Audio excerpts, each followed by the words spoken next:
Narsipatnam medical కాలేజీను మాజీ CM YS Jagan పరిశీలించారు. 52 ఎకరాల్లో ఈ మెడికల్ కాలేజీ ఏర్పాటు అవుతోందని, ప్రతి జిల్లాకు ఒక మెడికల్ కాలేజీ తీసుకొచ్చామని తెలిపారు.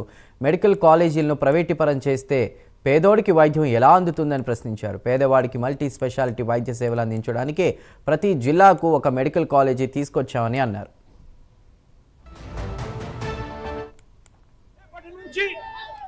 నవంబర్ 22 దాకా 22 వరకు గ్రామ వార్డు స్థాయిలో రచ్చబండ అనే కార్యక్రమాన్ని కొనసాగించబోతా ఉన్నాం.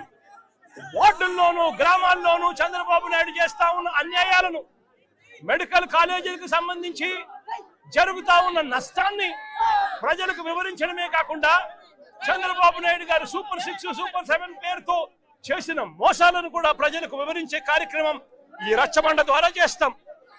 అంతేకాకుండా చంద్రబాబు నాయుడు గారికి వ్యతిరేకంగా చంద్రబాబు నాయుడు గారు ప్రైవేటీకరణ చేస్తా ఉన్న పక్కనే కురుపం, ఇక్కడ నుంచి ఇక్కడే కన్నా పార్వతీపురం మెడికల్ కాలేజ్ కన్నా పూర్తయిపోయిందంటే ఈ రోజు కురుపంలో జరిగిన ఘటనకు వెంటనే వైద్యం అందింది.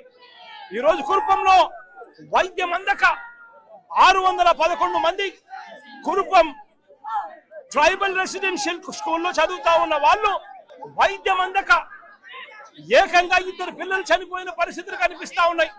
ఏకంగా 170 మందికి హెపటైటిస్ ఏ బారిన పడితే, అంటే జాండీస్ వస్తే కనీసం చూసుకునే పరిస్థితి కూడా లేని పరిస్థితిలో ఈ రోజు వైద్య రంగం ఉంది. ఈ రోజు వీళ్లకు సెప్టెంబర్ 10వ తారీఖున వీళ్ళకు జాండీస్